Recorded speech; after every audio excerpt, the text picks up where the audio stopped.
हर देश की अपनी एक पहचान होती है और आज इस सार्वभौमिकरण और पूंजीवाद में हमने अपने देश की अस्मिता और अपने पहचान को हम धीरे धीरे खोते जा रहे हैं। आप जानते हैं कि 2 वर्षों की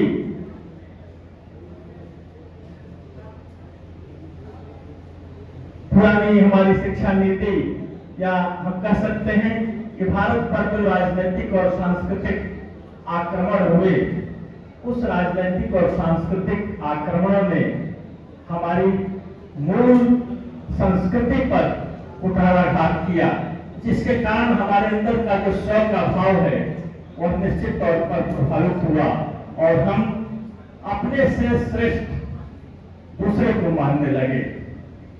भारत जहां पर लोग आने के लिए, जहां की शिक्षा ग्रहण करने के लिए लोगों के अंदर एक बेचैनी होती थी, वह केवल शिक्षा नहीं होती थी। मैं विद्यार्थियों से कहना चाहूंगा कि हम चरित्र निर्माण की पाठशाला होती थी कि जहां पर चरित्र निर्माण होता था। आपने कई बार रामचरितमानस का अभी संदर्भ सुना होगा। राम बहुत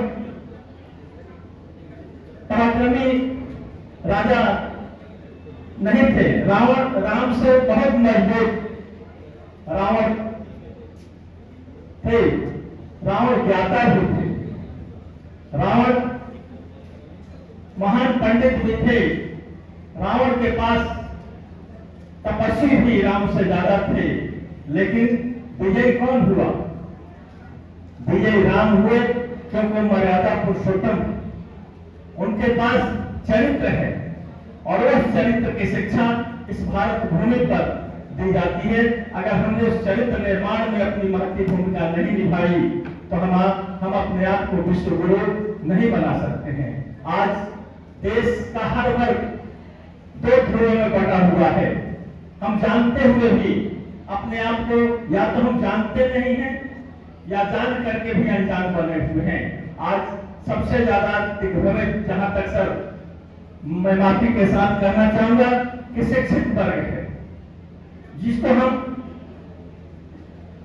एरोगेंस कह सकते हैं, एजुकेशन एरोगेंस, या थोड़ा सा एजुकेशन टेररिज्म कहना ज्यादा कठोर होगा, क्योंकि आतंकवाद केवल हिंसा नहीं है। हम जानते हुए भी कि सही क्या है और गलत क्या है, लेकिन आज भी हम शिक्षित वर्ग में भारत की वह भूमि, वाकई अगर भारत देखने को मिल रही है तो हम भारत के गांवों में देख सकते हैं, उन गरीब व्यक्तियों में देख सकते हैं, अशिक्षित में देख सकते हैं। लेकिन सबसे बड़ा वर्ग जो जानते हुए भी कि भारत की महिमा क्या है, भारत की प्रधानता क्या है, भारत का गौरव क्या है, उसको समाप्त करने पर तुला हुआ है। यह हमारे लिए बेहद चिंता का विषय है और उसको जब तक हम नहीं समाप्त करेंगे तब तक हम अपनी उस अस्मिता को पुनः प्राप्त नहीं कर सकते हैं, क्योंकि वह वर्ग जानता है कि वास्तविक रूप से हम जो कर रहे हैं वह उचित नहीं है। एक छोटा सा उदाहरण ले सकते हैं। अभी कुंभ हुआ और महाकुंभ में वाकई भारत के उस दर्शन को देखने का पूरी के पूरी 65 करोड़ व्यक्तियों ने कुंभ में स्नान किया, क्योंकि हमारी पहचान धर्म है और धर्म से हम अपने देश की जनता को विमुख नहीं कर सकते हैं। लेकिन जितनी आलोचना इस महाकुंभ की पढ़े लिखे और शिक्षित वर्गों के द्वारा किया गया, यह चिंता का विषय है।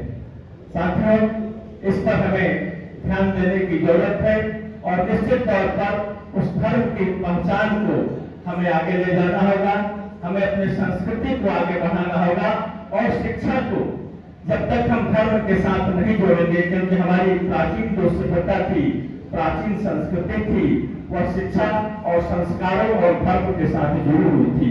लेकिन कुछ वर्षों में हमने शिक्षा को धर्म से बिल्कुल अलग कर दिया, शिक्षा को संस्कार से अलग कर दिया।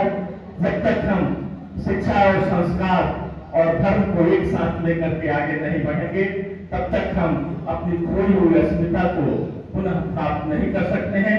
निश्चित तौर पर हमारा यह भारत की अवधारणा विषयक सेमिनार जो आगामी सत्र होगा, हमारे विद्वज्जन इस पर इसके विभिन्न एस्पेक्ट पर विस्तार से चर्चा करेंगे और उनके एक एक बिंदुओं पर अपना विचार रखेंगे।